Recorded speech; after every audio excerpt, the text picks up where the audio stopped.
suatu penyakit? Faktanya, setiap orang itu berisiko untuk terkena TBC. Jadi, TBC ini, kuman Mycobacterium tuberculosis ini tidak memandang dia kaya atau miskin. Bahkan ada orang kaya pun kena TBC. Jadi, faktanya itu, dia bisa terkena siapa saja. Penyakit TBC ini, itu kuncinya hanya satu. Jika kita sudah terkena TBC, patuh untuk berobat. Jadi jangan sampai putus. Untuk pasien TB maupun yang lainnya, ini pasien TB juga sangat rentan untuk terkena COVID.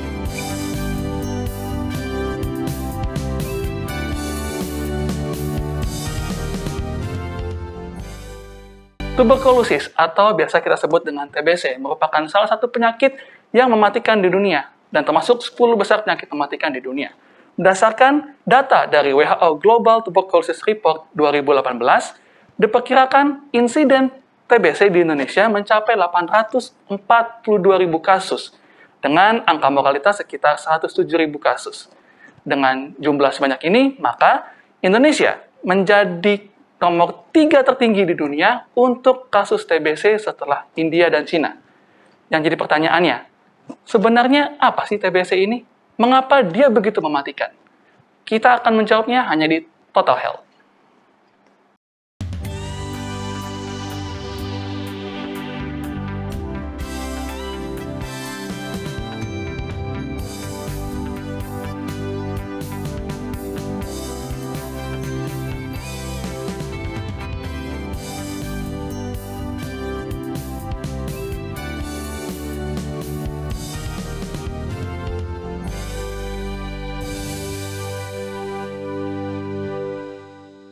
Halo sahabat Top Channel dimanapun Anda sedang berada, kita berjumpa kembali dalam program Total Health, Hidup Sehat, Pilihan Anda. Dan seperti biasa, saya tidak sendiri di sini, saya bersama rekan saya, ada siapa di situ? Saya Elia Kristiawati.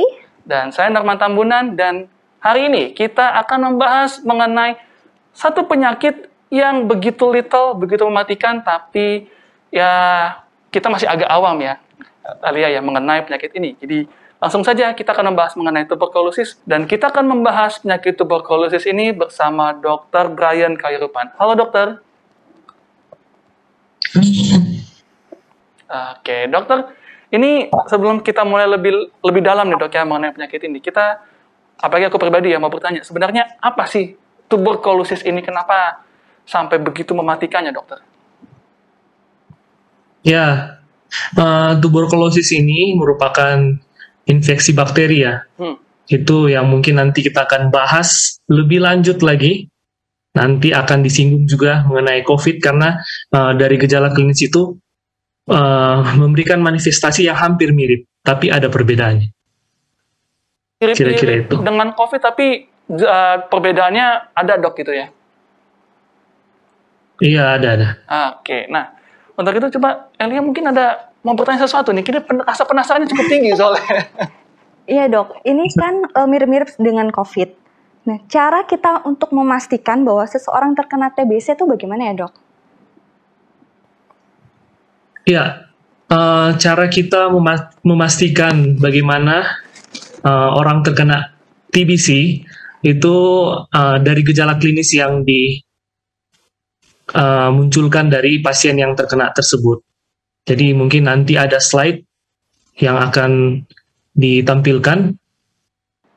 Oke, baiklah. Jadi saat ini kita akan membahas tentang tuberkulosis. Jadi di sini mungkin sudah ditampilkan slide-nya. Kita berbicara tentang tuberkulosis ini, tadi sudah dibawakan pengantarnya ya. Ini merupakan 10 penyakit yang mematikan. Selain juga serangan jantung dan sebagainya. Dan tuberkulosis ini merupakan infeksi bakteri dan bukan virus. Oke, kita lanjut saja ya dengan slide-nya. Ya, apa itu tuberkulosis? Ya, tuberkulosis itu adalah penyakit yang menular yang disebabkan oleh kuman Mycobacterium tuberculosis. Nah, sebagian besar kuman TBC itu dia menyerang paru-paru. tetapi dapat juga mengenai organ tubuh yang lain seperti kelenjar getah bening, tulang belakang, kulit, saluran kemih, dan otak. Jadi tuberkulosis itu bukan hanya menyerang di bagian paru-paru kita, tapi paling sering itu kena di paru-paru. Dia juga bisa kena di organ tubuh yang lainnya. Penyebab TBC dapat dilihat di slide. Ini kuman Mycobacterium tuberculosis. Dia berbentuk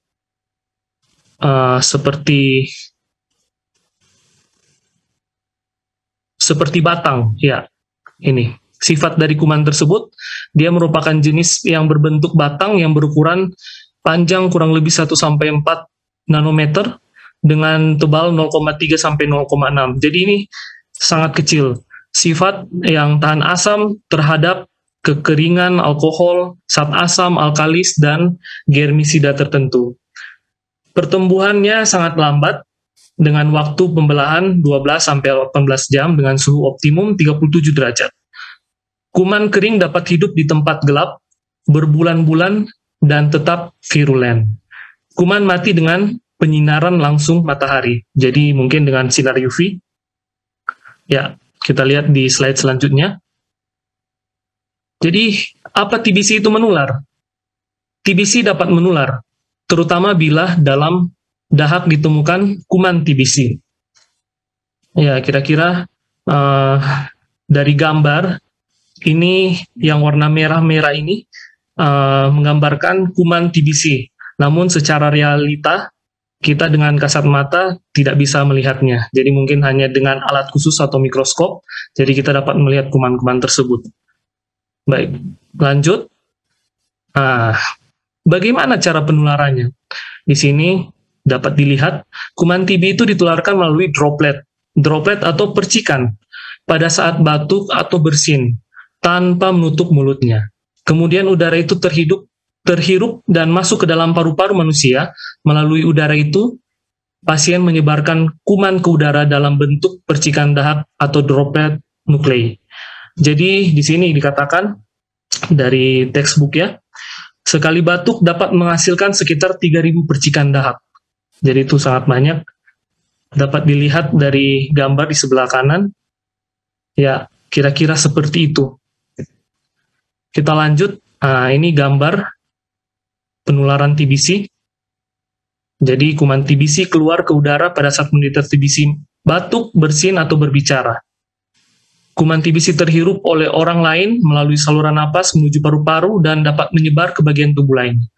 Dan akhirnya, kalau daya tahan tubuh kita, imun kita tidak lagi menurun, nah itu akan membuat kuman itu akan menginfeksi bagian paru-paru ataupun organ yang lainnya. Nah, ini kira-kira sama dengan gambar yang sebelumnya.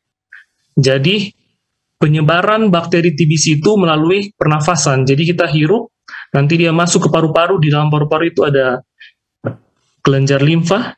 Nanti kalau misalnya imun kita ini kurang baik, maka bakteri tersebut akan tinggal di dalam. Dan unik dari bakteri ini bahwa dia bisa dorman, kalau kita sebut dorman, atau dia bisa tidur. Jadi dia inaktif sampai nanti imun kita lemah dan dia dapat aktif kembali dan menyerang organ tubuh kita. Nah, di sini ada klasifikasi. Klasifikasi dari TB itu kalau dari textbook dunia kedokteran ini dibagi atas dua, TB paru dan TB ekstra paru. Jadi kalau TB paru itu sudah disinggung tadi kan, jadi dia menyerang jaringan parenkim. Paru tidak termasuk pleura atau selaput paru dan kelenjar pada hilus. TB ekstra paru ini dia yang menyerang organ tubuh yang lainnya selain paru. Jadi misalnya pleura, selaput otak, selaput jantung, kelenjar limfa, tulang, saluran kencing, bahkan sampai ke alat kelamin. Nah, yang mempengaruhi mudahnya penularan TB. Yang pertama ini faktor yang mempengaruhi kemungkinan seorang menjadi pasien TB adalah daya tahan tubuh yang rendah. Nah, kadang-kadang diantaranya ada juga pasien dengan HIV/AIDS ini gampang sekali terkena dengan penyakit ini. Dan yang ketiga, pasien dengan malnutrisi atau gizi yang buruk. HIV merupakan faktor risiko yang paling kuat bagi yang terinfeksi TB, menjadi sakit TB. Karena infeksi HIV mengakibatkan kerusakan luas sistem daya tahan tubuh seluler atau cellular immunity, sehingga jika terjadi infeksi penyerta atau oportunistik seperti tuberkulosis, maka yang bersangkutan akan menjadi sakit parah, bahkan bisa mengakibatkan kematian. Selain HIV/AIDS juga pasien dengan diabetes mellitus juga sangat rentan untuk terkena dengan TB. Oke. Jadi ini faktor-faktor risiko selain penyakit bawaan autoimun, ini faktor-faktor risiko yang lainnya, yaitu penyakit TBC, yaitu merokok, kepadatan di rumah, hygiene, pencahayaan, ventilasi, kondisi rumah, dan kelembapan udara. Ini kan sudah dijelaskan yang sebelumnya, sifat dari bakteri itu, dia kalau disimpan di suhu kamar, dia akan hidup lama. Namun kalau dia terkena cahaya, dalam suhu tertentu dia akan mati, ataupun ada yang sama seperti yang saya bilang tadi, inaktif. Ya, status gizi, status ekonomi, dan juga perilaku. Nah, tanda dan gejala TB. Gejala utama, batuk terus-menerus selama 2 minggu atau bahkan lebih. Nah, ini tanda dan gejala TB ya. Gejala tambahan itu sering ada demam, meriang selama 1 bulan atau lebih. Yang kedua, berkeringat malam walaupun tanpa kegiatan. Nah, ini paling khas ini, yang membedakan mungkin COVID dan juga pasien dengan TBC. Jadi, dia sering berkeringat di malam hari, walaupun dalam saat istirahat. Itu terjadi karena infeksi yang disebabkan oleh Mycobacterium ini. Jadi, dia mengambil makanan. Maka dari itu juga ada di sini yang disebutkan penurunan berat badan yang secara signifikan. Jadi dalam beberapa minggu dia turun dengan cepat. Baru badan lemah, nafsu makan turun, berat badan turun, dahak bercampur darah atau batuk darah, nyeri dada, dan sesak napas. Ya, yang paling khas itu yang kita tahu dengan TBC selalu diketahui dengan adanya batuk darah. Itu yang paling khas. Baiklah, kita lanjut. Nah, ini mungkin gambarnya dari yang sudah saya jelaskan tadi. Jadi ada batuk darah, di saat dia batuk, jadi lendir campur dengan darah segar. Baru berat badan yang turun secara signifikan dalam 3 minggu terakhir atau dalam 1 bulan. Baru di situ disebut juga batuk lebih dari 3 minggu, ada nyeri dada, keringat di malam hari, nafsu makan menurun. Nah, TBC ini juga dapat menginfeksi pada anak-anak. Jadi jangan kita pikir hanya orang dewasa saja yang kena dengan TBC ini. Anak-anak ternyata juga dapat terkena dengan penyakit ini. Dan gejala yang diberikan oleh Mycobacterium tuberculosis pada anak-anak ini hampir sama. Jadi ada batuk, nyeri dada, nafsu makan menurun, dan di sini mungkin ada tambahan muncul benjolan di daerah leher, ketiak, dan lipat paha. Ada diare berulang dan demam yang berulang-ulang. Ya. Nah, di gambar ini kita boleh lihat bagaimana TBC itu dia menginfeksi paru-paru kita. Dan seperti inilah nanti jadinya kalau tidak diobati. Ya, pemeriksaan TBC pada orang dewasa. Jadi kalau misalnya ada saudara-saudara atau pemirsa di rumah yang mengalami sakit dari gejala yang sudah saya jelaskan tadi, mungkin dapat datang ke tempat fasilitas kesehatan terdekat, puskesmas atau klinik, untuk memeriksakan lebih lanjut kepada dokter yang ada di sana. Jadi di sini biasanya kita akan memeriksa dahak. atau yang kita sebut juga dengan sputum sebanyak 3 kali. Jadi di sini sudah jelas. Dan pemeriksaan dahak ini kalau di puskesmas sekarang ini semua gratis. Bahkan dengan pengobatannya juga gratis, ditanggung pemerintah. Jadi dahak pertama nanti dikeluarkan di puskesmas sewaktu datang, periksa pertama kali. Dahak kedua dikeluarkan keesokan paginya, dan dahak ketiga dikeluarkan di puskesmas atau di klinik sewaktu mengantarkan dahak kedua. Dan nanti dari hasilnya, itu kalau misalnya dahak pertama dan dahak kedua itu positif, berarti positif TBC. Namun kalau misalnya dia hanya satu saja yang positif dari 3 kali pemeriksaan, itu dapat diulang kembali untuk memastikannya. Kalau pada anak-anak, pemeriksaannya seperti yang di slide sudah ditunjukkan, ini yang kita sebut dengan tes tuberkulin positif atau mantu tes. Ini menggunakan bakteri langsung dari Mycobacterium tuberculosis, atau kita ambil sedikit, nanti kita seperti skin test, kita taruh di bawah kulit, nanti kita lihat setelah 48 jam, apabila dia lebih besar ukuran diameternya dari suntikan pertama itu kira-kira di atas 5 mm, itu berarti dia positif TBC. Nah, di situ juga sudah ditunjukkan ya. Selain juga dengan pemeriksaan dahak, nanti kita akan pastikan juga dengan pemeriksaan foto dada atau Ronsen thorax. Ya, kita masuk dalam pengobatannya. Tuberkulosis, sekali lagi, ini dapat disembuhkan jika diobati sejak awal dan secara lengkap. Jadi, jika Anda merasa mengidap TBC, ini merupakan seringkali kalau di rumah sakit kita suka memberikan penyuluhan untuk etika batuk. Jadi yang pertama, tutup mulut Anda atau batuk di dalam baju saat Anda batuk di dekat orang lain. Yang kedua, sering-sering mencuci tangan, menjaga kebersihan. Ketiga, segera pergi ke puskesmas atau klinik terdekat untuk memeriksakan lebih lanjut untuk memastikan apakah batuk yang dialami selama 2 minggu, batuk produktif. Jadi batuk yang dialami itu boleh dia dengan lendir ataupun batuk kering. Yang penting itu selama 2 minggu. Selama 2 minggu dia itu akan batuk-batuk terus. Nah, pengobatan TBC pada orang dewasa, mungkin ini hanya tahu saja bahwa pengobatannya itu akan berlangsung selama 6 atau 8 bulan. Jadi berdasarkan evaluasi dari dokter.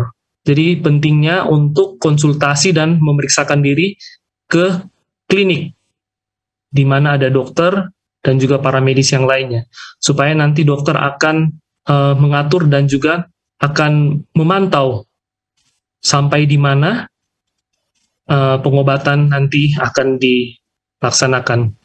Jadi pengobatan TBC juga pada anak sama, kurang lebih hampir sama obatnya dengan pada dewasa, tapi dosisnya yang berbeda. Ya, kita lihat seringkali banyak yang terjadi kalau pasien baru memulai dengan pengobatan TBC, atau seringkali kita juga mengucapkannya atau kita bilang dengan obat anti tuberkulosis atau OAT. Ini banyak efek samping dari obat yang ditimbulkan. Ya, kurang lebih secara umum seperti yang di slide ditampilkan, ini merupakan gejala-gejala yang ditimbulkan dari obat-obat anti tuberkulosis. Jadi di sini ada gatal dan kemerahan kulit, mual muntah, nyeri sendi, tulang kesemutan, telinga mendenging, kulit kekuningan, dan hepatitis. Kadang-kadang juga ada beberapa obat dari OAT ini yang membuat air seni berwarna merah, tapi itu masih dalam batas normal. Jadi ini merupakan salah satu juga yang membuat pasien-pasien dengan TB dalam pengobatan ini seringkali tidak nyaman dengan pengobatan TB karena efek samping dari obat tersebut. Tapi sekali lagi, kalau kita minum dengan teratur dan patuh, pasti akan sembuh dengan tuntas. Baik, bila pengobatan tidak lengkap. Jadi, bila pengobatan tidak lengkap, apa yang akan terjadi? Nah, ini yang pertama, resistensi obat sekunder disebabkan karena pengobatan tidak teratur dan tidak benar. Misalnya menggunakan 1 atau 2 macam OAT untuk penderita BTA positif. Pengulangan obat atau kategori kedua. Jadi maksud dari ini bahwa pasien seringkali kalau di UGD itu banyak pasien yang datang karena dia tidak patuh. Kadang-kadang dia lupa minum obat atau dengan alasan obatnya terlalu keras. Jadi kadang-kadang mereka menghentikan sendiri. Yang terjadi adalah kalau kita tidak patuh dengan pengobatannya akan terjadi resisten atau kebal. Resisten obat sekunder. Jadi dia akan kebal, Mycobacterium ini, bakteri ini akan kebal dengan antibiotik yang diberikan. Nah, kalau sudah terjadi seperti ini akan membuat penyakit TBC ini akan lebih parah. Jadi kalau dia sudah kebal dengan obat ini, maka akan sangat sulit dalam terapinya, karena kita akan mencari lagi antibiotik yang mungkin cocok. Dan seringkali kalau pasien sudah dengan begini, hanya berapa persen saja yang bisa sembuh. Pengobatannya jadi lebih panjang dan jadi lebih rumit. Ya, yang dilakukan keluarga penderita. Jadi memantau jadwal minum obat seperti yang sudah dijelaskan tadi kan, nanti akan minum obat selama 6 bulan. Jadi keluarga harus mendukung penuh jika ada dalam keluarga yang terkena TBC, jadi harus mengingatkan untuk minum obat, karena ini akan dilakukan selama 6 bulan. Meningkatkan daya tahan tubuh, segera periksa bila memiliki gejala yang sama untuk memastikan tidak tertular atau menjadi kontak erat ya. Ya, ini pemantauan kemajuan pengobatan pada orang dewasa. Jadi nanti pada akhir bulan kedua akan diperiksa kembali sputumnya. Jadi kita dari dokter akan mengevaluasi kembali apakah obatnya berhasil atau tidak. Jadi nanti dikonsultasikan kembali dengan dokter yang ada di klinik atau dokter keluarga masing-masing. Kira-kira ini di bulan kedua, bulan kelima, dan di akhir pengobatan. Ya, hasil pengobatan, kalau kita tekun minum obat, maka kita akan sembuh 100%. Tapi kalau misalnya kita tidak patuh dengan pengobatan, seperti yang saya sudah katakan tadi, akan terjadi lebih parah lagi. Dia akan kebal. Jadi bakteri ini juga dia dapat beradaptasi. Jadi kalau tidak dikasih dosis yang tepat, nanti akan resisten. Ya, ini merupakan pencegahan TBC. Jadi hindari keluarga Anda dari terkena TBC. Jadi dengan cara berikut dapat dilihat di slide. Minum obat, etika batuk yang baik, dan kalau pada anak-anak berikan imunisasi lengkap. Biasanya imunisasi BCG. Baru memakan makanan yang mengandung gizi yang cukup, menjaga kebersihan, dan juga jangan merokok. Ya, ini pencegahan ada tiga poin di sini. Jadi untuk penderita agar tidak menularkan, ya seperti yang dikatakan tadi, menutup mulut saat batuk dan bersin, tidak meludah sembarangan di tempat umum, buka jendela lebar-lebar agar udara segar dan sinar matahari masuk, karena kuman ini dia mati dengan sinar matahari. Sinar matahari. Makanan-makanan yang tinggi protein dan karbohidrat. Jadi untuk orang lain, imunisasi pada bayi anak, meningkatkan daya tahan tubuh dengan makanan bergizi, dan untuk keluarga, tingkatkan daya tahan tubuh, segera periksa bila merasa memiliki gejala yang sama untuk memastikan tertular atau tidak. Jadi memotivasi penderita untuk minum obat tuntas. Jadi support dari keluarga juga menjadi salah satu bagian yang penting dalam pengobatan TBC. Ya. mari bersama melawan TBC. Jadi, sekali lagi, TB ini kalau kita obati dengan baik dan patuh, dia akan sembuh dengan baik. Namun kalau kita putus minum obatnya atau kadang-kadang minum, kadang-kadang tidak, maka yang akan terjadi lebih buruk lagi. Jadi perlunya dukungan dari keluarga maupun orang-orang terdekat yang ada. Ya, ini merupakan tugas dari PMO, tadi sudah dijelaskan ya. Jadi keluarga terdekat selalu mengingatkan untuk minum obat kalau memang sudah terkena TBC. Ya, kira-kira itu saja. Terima kasih. Terima kasih dokter untuk penjelasannya. Dari penjelasan tadi kita semakin paham ya tentang TBC dan apa penyebab serta bagaimana cara untuk Mencegahnya. mencegahnya. Apalagi butuh dukungan dari orang orang-sekitarnya berarti memang kan. Nggak Iya, bisa ditinggalkan betul. sendiri berarti. Tapi masih banyak pertanyaan yang mau kita tanyakan kepada dokter. Tapi sebelumnya kita tunggu dulu. Tetap di Total Health, hidup sehat pilihan Anda.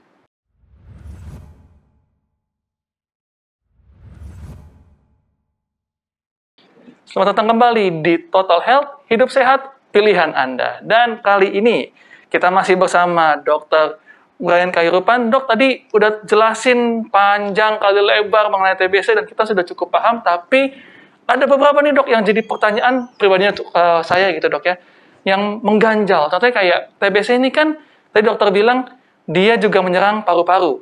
Nah, yang jadi pertanyaan aku tuh, apakah ada perbedaan gejala antara TBC dan penyakit sekarang, COVID-19? Karena kan agak mirip-mirip nih, sama-sama menyerang paru-paru. Kalaupun ada perbedaannya, orang yang kena COVID-19, orang yang kena TBC, apakah ada resikonya mungkin lebih tinggi untuk kena COVID-19, dok? Coba boleh dok, dijawab dulu. Ya, ini pertanyaan yang bagus, yang mungkin jadi pertanyaan juga semua orang dengan pasien-pasien yang terkena TB. Jadi perbedaan dari penyakit ini, TBC dan COVID itu merupakan penyakit yang sama-sama menyerang sistem pernafasan. Ini persamaannya dulu. Ketika pasien TBC atau COVID-19 batuk atau bersin, maka penularan bisa terjadi kepada orang yang di dekatnya. Jadi penularannya sama-sama melalui udara dan juga droplet. Nah, kita lihat dari gejalanya. Tadi sudah saya singgung ya sedikit. Gejala dari TBC itu, dia batuk terus-menerus kurang lebih 2 minggu atau lebih. Bahkan ada yang berbulan-bulan dia batuk dan juga kadang-kadang dahaknya itu campur darah.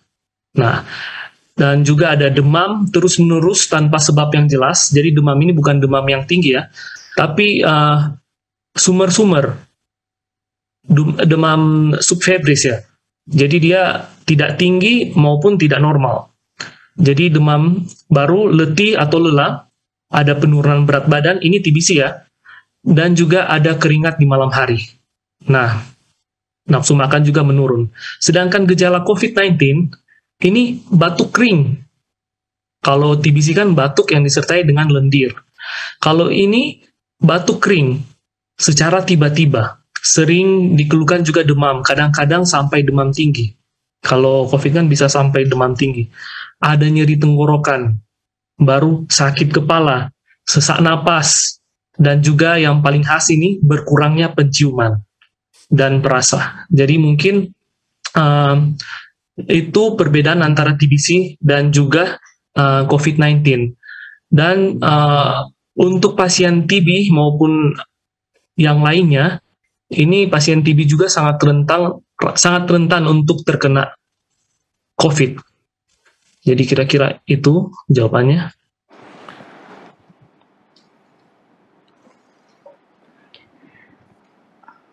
Oke, terima kasih dok. Berarti untuk gejala TBC dan COVID ini agak mirip-mirip sedikit ya dok ya. Cuma perbedaannya adalah dari tenggorokan yang terasa gatal untuk pasien COVID. Untuk pertanyaan selanjutnya. Ya, tenggorokan gatal Dan mungkin satu lagi yang saya lupa, kalau TB itu biasanya kronik ya. Jadi prosesnya itu lebih dari 2 minggu, bahkan 1 bulan. Kalau COVID itu dia akut cepat. Jadi dalam berapa hari dia terkena penyakit COVID seperti radang dan sebagainya. Kalau TB itu dia prosesnya lambat. Nah, oke, I see. Jadi mau nanya apa? Oke. Alia? Kita lanjut ke pertanyaan selanjutnya, Dok. Kenapa sering terjadi kegagalan pengobatan TBC bagi pasien TBC tersebut? Ya, oke. Jadi ini pertanyaan yang juga banyak ditanyakan pasien-pasien TB, karena juga saya juga sebagai dokter umum di rumah sakit juga banyak juga saya terima pasien dengan putus obat. Di sini dari studi dari BMC Public Health, setidaknya itu ada permasalahan utama yang dihadapi para pasien TBC di Indonesia. Jadi ada 3 faktor yang membuat pengobatan ini putus.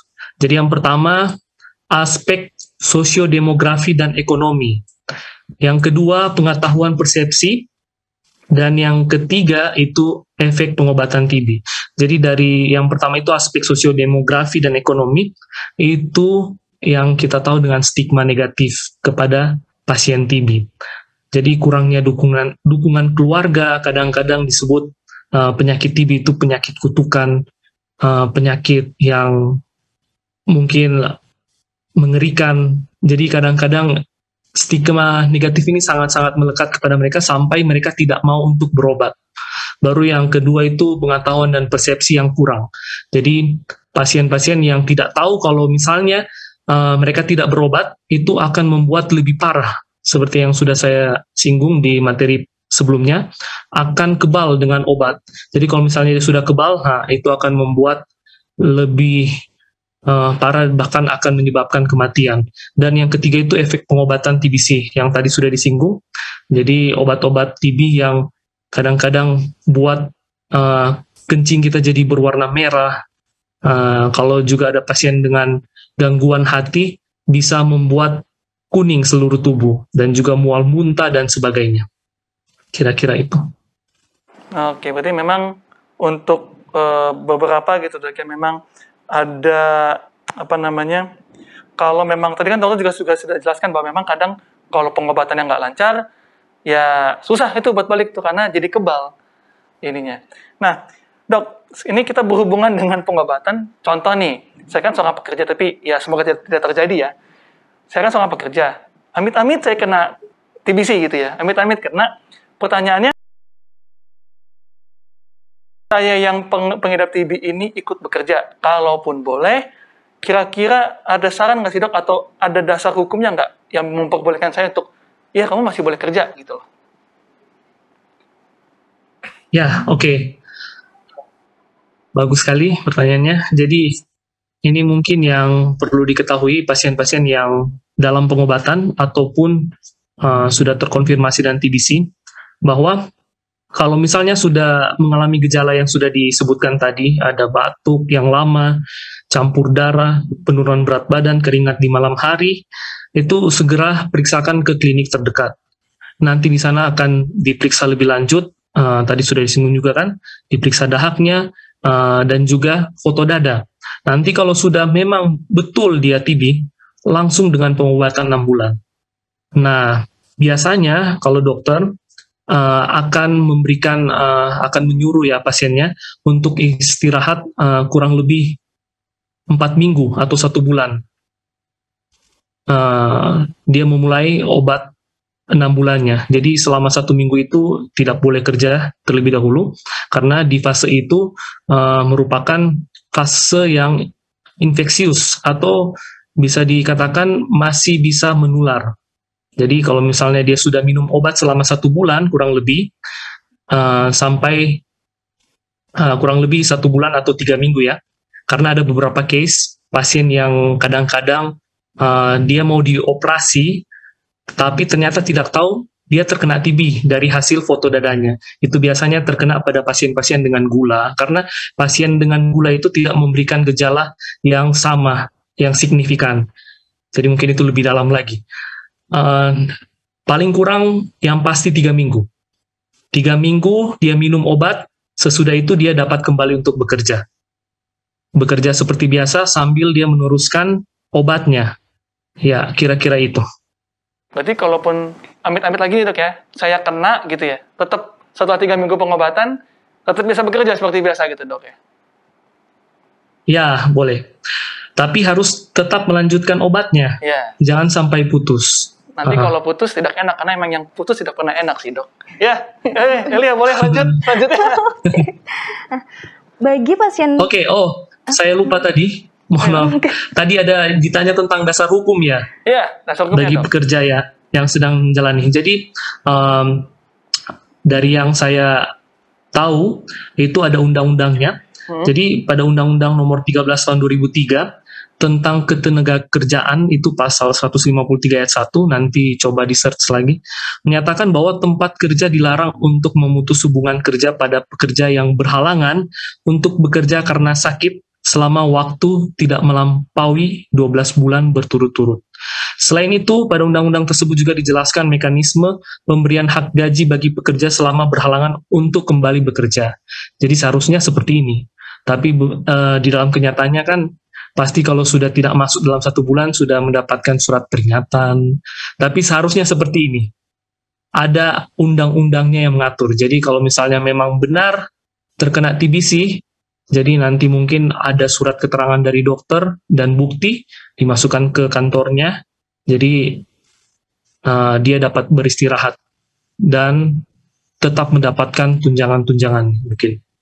Ini memang dilindungi ternyata ya. Iya. Dilindungi oleh undang-undang. Oke, Elia boleh tadi? Ada mau nanya lagi? Untuk pasien TB ini dok, apakah terapi pencegahan dan efek sampingnya? Lalu apakah ada tips bagi pasien TB untuk mengatasi efek samping seperti mual atau muntah yang mereka alami? Ya, oke. Jadi efek samping obat TB ini sebenarnya banyak ya. Kalau mau diuraikan satu-satu, jadi berapa SKS?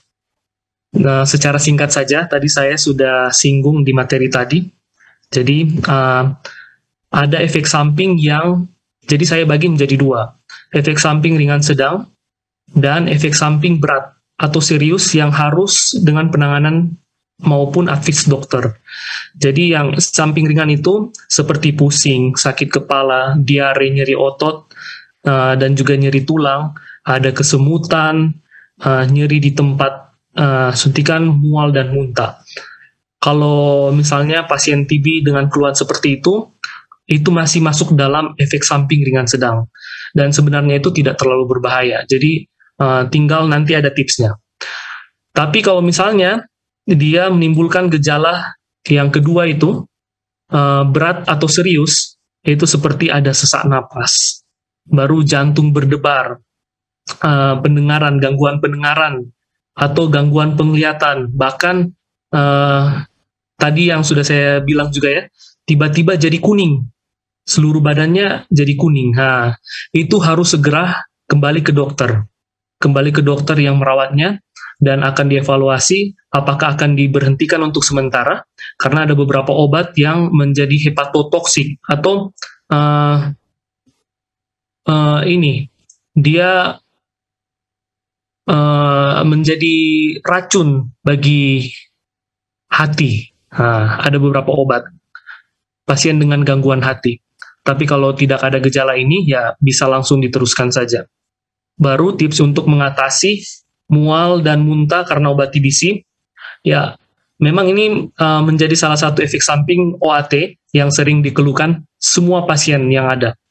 Jadi mungkin tipsnya, makan dalam porsi kecil dan frekuensi yang lebih sering, makan dan minum dengan perlahan, jangan tergesa-gesa, baru konsumsi kudapan atau snack yang sehat seperti buah, jus, salad, variasi menu agar tidak bosan, jangan setiap hari ikan kembung terus. Ya, jadi kembung terus. Pilihlah makanan tinggi kalori dan protein seperti nasi, alpukat, susu, maupun telur. Hindari makanan dengan aroma yang merangsang mual, berminyak, dan berlemak, jangan berbaring setelah makan, minum air putih yang cukup, jangan kelebihan juga. Dan yang terakhir ya konsultasi dengan dokter jika mual dan muntah tersebut tidak berkurang. Mungkin akan diberikan obat mah atau sebagainya. Jadi yang harus diperhatikan setiap kita itu berbeda. Respon tubuh kita terhadap obat itu berbeda-beda. Jadi masing-masing ada yang mungkin minum OAT, obat ini dia bilang, oh dok tidak ada keluhan apa-apa. Nah, mungkin karena memang tubuhnya itu bisa mentoleransi dengan efek samping tersebut. Tapi ada yang tidak bisa. Jadi banyak keluhannya. Jadi mungkin nanti akan dikonsultasi lebih lanjut dengan dokter yang merawatnya. Kira-kira itu. Thank you dok. Nah dok, kan ini kita masih musim COVID ya, dok enak bilang. Iya karena masih COVID-19 gitu ya, masih pandemi. Yang jadi pertanyaan saya dok, kalau seandainya saya gitu swab test untuk COVID-19, apakah si TBC ini berpengaruh terhadap hasil swab itu? Dan yang kedua nih dok, nih saya satuin aja dok sekalian, karena kita kan perlu divaksin COVID-19. Bisa nggak kalau amit-amit ya saya kena TBC, terus saya mau divaksin tuh boleh nggak sih dok? Atau ada pantangannya gitu? Oke, ya bagus sekali pertanyaannya. Jadi apakah boleh di swab antigen? Jadi kadang-kadang ada pasien yang bilang, wah nanti swab antigennya positif. Jadi sekali lagi, pemeriksaannya saja sudah beda. Kalau TBC itu kan penyebabnya bakteri, sedangkan COVID virus. Nah, kalau bakteri ya kita ambil sampelnya melalui dahak yang dikeluarkan. Sedangkan kalau COVID itu ada antigennya. Itu antigen yang diperiksa itu memang khusus untuk COVID. Jadi dia untuk mendeteksi COVID saja. Jadi tidak mungkin kalau pasien TBC tiba-tiba menjadi positif. Kalau dia misalnya positif, berarti dia memang sedang terkena COVID. Nah, baru yang kedua tadi, bagaimana dengan pasien yang terkena TB ataupun sudah selesai pengobatan untuk vaksin COVID. Jadi selama dia dalam pengobatan, kalau pasien ini yang sedang dalam pengobatan ya, selama dia dalam pengobatan itu aman-aman saja. Maupun pasien yang sudah dikatakan bebas dari TB, apalagi itu. Jadi dia boleh vaksin, jadi tidak ada pantangan apa-apa. Kira-kira itu. Oke, wah emang berarti aman buat yang mungkin sahabat-sahabat Top Channel di rumah yang mantan kena penyakit TB atau yang sedang kena TB, buat divaksin aman berarti, boleh divaksin. Nah, jadi mungkin mau bertanya lagi? Bagi pasien TB ini dok, kalau mereka lupa untuk minum obat, lalu efek dalam tubuh mereka itu apa? Tapi tahan dulu ya dok untuk jawabannya. Kita akan lanjut ke segmen berikutnya. Tetap di Total Health, hidup sehat pilihan Anda.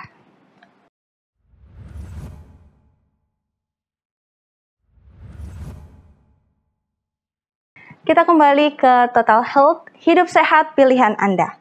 Nah, kita akan lanjut lagi pertanyaan yang tadi belum dijawab. Bagaimana efek bagi pasien TB yang lupa untuk minum obatnya? Silakan dokter. Oke, baik. Jadi efek dari pasien yang lupa minum obat itu sih seperti yang saya bilang ya, tergantung dari berapa lama dia lupa minum obat. Nah, di sini kalau misalnya dia 2 minggu, di bawah 2 minggu, obat bisa dilanjutkan. Nanti setelah dia habis itu, dia tambahkan dengan yang sudah dia lewati sebelumnya. Kalau misalnya dia 3 hari lupa, jadi dia tuntaskan dulu sebelumnya, tambah 3 hari. Jadi seperti itu. Jadi efek samping sebenarnya tidak ada, tapi kalau dia lupa obat, pasti ada efek sampingnya. Bakterinya akan semakin resisten mungkin ya. Jadi kalau misalnya dia 2 minggu, dan belum sampai dengan 144 dosis untuk obatnya itu, dapat dilanjutkan kembali sebenarnya. Jadi nanti kurang dikonsultasikan lagi dengan dokternya. Yang penting jangan sampai lewat dari 1 bulan. Karena kalau dia sudah lebih dari 1 bulan, pasti itu akan diulang kembali pengobatannya. Kira-kira itu saja. Nah, jadi buat mungkin sama top channel yang sedang dalam pengobatan, mohon bersabar, mohon bertahan, karena kalau terputus, wah salam harus ulang lagi dari awal jadinya. Jadi tetap bertahan untuk dalam pengobatan TB. Oke, Dok, kita masuk ke segmen selanjutnya, Dok. Kita masuk dalam mitos atau fakta nih, Dok. Nih kebetulan banyak nih, Dok, yang masuk nih mitos-mitosnya yang mungkin dokter bisa kasih klarifikasi gitu kan, apakah ini benar atau salah. Yang pertama nih, Dok, ada mitos katanya gejala batuk sudah hilang, berarti pengobatannya sudah boleh dihentikan. Nah, itu gimana, Dok? Ya, ini seringkali banyak terjadi pada pasien-pasien yang sudah berumur. Karena menurut pemahaman mereka. Jadi, kalau mereka sudah rasa membaik, mereka hentikan. Jadi, sekali lagi, harus dituntaskan 6 bulan. Tidak boleh dikurang ataupun ditambah. Jadi, harus tuntas 6 bulan. Walaupun sudah selesai batuknya, harus tetap minum obat sampai 6 bulan sampai tuntas. Karena kita tidak tahu bakterinya sudah mati semua atau masih ada yang tersisa. Jadi itu salah. Jadi harus, walaupun batuk sudah selesai ya, harus tetap minum obat sampai 6 bulan. Dok ya, tidak boleh lolos 6 bulan itu. Oke. Elia mungkin ada mitos-mitos yang lain? Ini Dok, TBC dapat menyebabkan seorang wanita untuk sulit hamil. Mitos atau fakta ya, Dok? Nah. Ya, ini kalau misalnya tadi sudah saya singgung tentang TB ekstra. TB ekstra paru atau TB yang mengena di organ yang lainnya. Kalau dia kena di organ lainnya, pasti mitos ini menjadi benar. Karena kalau misalnya TB itu dia pergi ke tempat rahim misalnya, dia nanti kan masuk di peredaran darah, terus bakterinya nanti cari tempat yang dimana akan dia tinggali dan dia hidup di sana. Jadi kalau misalnya dia hinggap di rahim, ya pasti akan dia lakukan sama seperti yang terjadi di paru-paru. Dia akan menginfeksi dan akan membuat seperti sumbatan ya. Jadi nanti kalau misalnya dia bikin sumbatan di rahim, nanti kalau misalnya dibuahi sperma itu akan terhalang. Makanya tidak akan hamil kalau misalnya begitu. Karena sel telur dengan spermanya tidak ketemu. Ya, kira-kira itu. Berarti memang ada kemungkinan, Dok ya, untuk mempengaruhi berarti. Nah, lagi nih, Dok, tadi kan kita bicara soal apakah sulit hamil atau tidak. Nah, sekarang ini kelanjutannya, Dok. Mitos atau fakta, TBC merupakan penyakit keturunan. Nah. Ya, oke. Ya, faktanya adalah TBC ini bukan merupakan penyakit keturunan. Karena dari pembahasan dari materi yang pertama, kita sudah tahu bahwa ini penyakit kita dapat sendiri melalui infeksi yang sudah dijelaskan kan, dari droplet yang dikeluarkan oleh pasien yang sedang terkena TBC. Jadi ini merupakan mitos, bukan suatu kebenaran ya. Jadi TBC itu sebagai penyakit keturunan itu bukan, tidak ada kaitannya. Karena dia baru dari cara infeksinya saja sudah kita bisa lihat, bukan dari penyakit keturunan. Baik. Oke, berarti memang bukan penyakit yang diturunkan secara turun-temurun gitu, Dok ya. Oke. Lanjut, Elia, ada mitos atau fakta lainnya?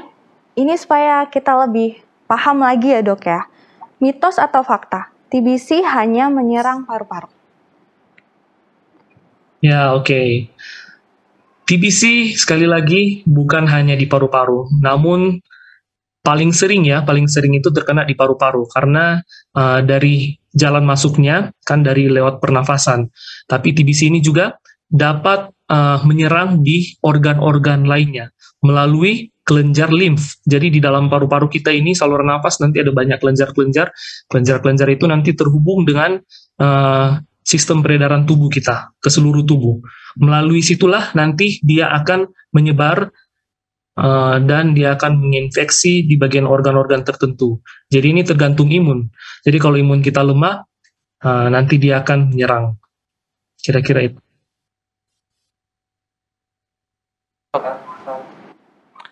Oke, yang terakhir dok. Mitos atau fakta? TBC kan sering banget dikaitkan dengan penyakit masyarakat dengan ekonomi menengah ke bawah. Nah, apakah memang TBC ini ya hanyalah penyakit untuk masyarakat dengan ekonomi menengah ke bawah? Ini agak aneh sih dok memang dok, tapi coba boleh dijelaskan dok. Ya, oke. Eh, Faktanya, setiap orang itu berisiko untuk terkena TBC. Jadi, TBC ini, kuman Mycobacterium tuberculosis ini tidak memandang dia kaya atau miskin. Bahkan ada orang kaya pun kena TBC. Jadi, faktanya itu, dia bisa terkena siapa saja. Jadi kadang-kadang status sosial adalah salah satu yang sering dikaitkan dengan penyakit ini. Tapi nyatanya, TBC tidak memandang bulu dan menyerang siapa saja. Mampu atau kurang mampu dan berpendidikan ataupun tidak. Jadi berikut ini mungkin ada beberapa kondisi yang memungkinkan seorang terkena TBC. Jadi yang pertama itu mungkin dari memiliki sistem kekebalan tubuh yang lemah. Misalnya pengidap diabetes sama yang sudah saya singgung tadi, pasien kemoterapi, dan juga pasien dengan HIV/AIDS, mengalami malnutrisi dan kekurangan gizi, perokok aktif, menggunakan alkohol dan obat terlarang, aktif berhubungan langsung dengan pengidap TB dalam jangka waktu yang cukup panjang ya, bukan hanya sebentar. Jadi kalau misalnya ada teman yang TB terus tidak berobat, satu tempat tidur, pasti akan terkena itu. Tinggal di lingkungan yang lembab dan tidak terpapar sinar matahari. Jadi sekali lagi, itu merupakan mitos. Jadi TBC ini tidak memandang siapa saja, dia bisa kena. Jadi tergantung dari imun kita, pola hidup kita, dan juga kebersihan kita. Kira-kira itu. Oke, baik. Terima kasih dokter untuk penjelasannya. Jadi kita semakin tahu ya tentang apa yang mitos ataupun apa yang fakta. Selanjutnya, memang tadi kayak dokter bilang kan bahwa memang penyakit ini nggak kenal usia, nggak kenal status. Kalau kena ya kena gitu.